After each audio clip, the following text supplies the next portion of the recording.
शारीरिक संबंध बनाए, जिससे उन पर भारतीय दंड संहिता की धारा 376 2N 323 और 69 के अंतर्गत दोषी है। वही बचाव पक्ष का कहना है कि उत्तरजीवी और पीड़िता दोनों बेशक हैं, दोनों एक दूसरे के साथ लंबे समय से प्रेम संबंध में थे और शारीरिक संबंध आपसी सहमति से बने हैं। अभियुक्त का इरादा गुमराह करने का नहीं था, विवाह न हो पाना परिस्थितियों का परिणाम है। चिकित्सा अधिकारी की रिपोर्ट भी स्पष्ट है कि शरीर में किसी प्रकार की चोट या बल का प्रयोग का संकेत नहीं है। फोरेंसिक रिपोर्ट भी इनकंक्लूसिव रही।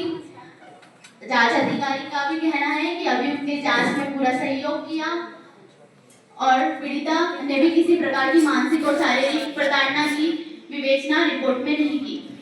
भारतीय दंड संहिता की धारा 375 के अनुसार यदि किसी स्त्री की सहमति भ्रम से प्राप्त की गई हो तो वह वैध नहीं मानी जाती, किंतु इस मामले में स्पष्ट है कि उत्तरजीवी और अभियुक्त के बीच संबंध आपसी सहमति और प्रेम पर आधारित था।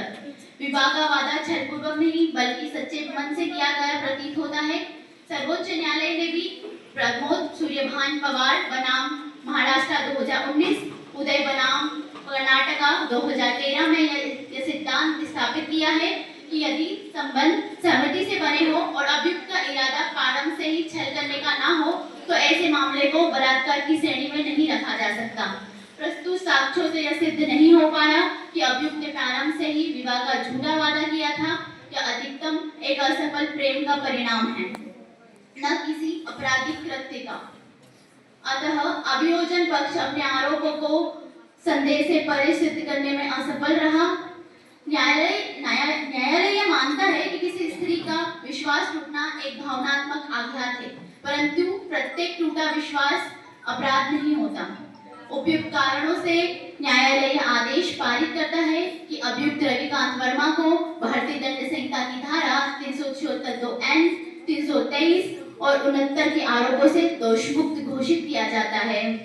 परंतु यदि भविष्य में अभियुक्त और उत्तरजीवी आपसी सहमति से विवाह का निर्णय लेती हैं तो यह कानूनन वैध होगा और आपसी अतीत के मतभेदों को पीछे छोड़कर नए विश्वास और सम्मान के साथ यदि आप संबंध स्थापित करते हैं तो न्यायालय ऐसी इच्छा का सम्मान करती है।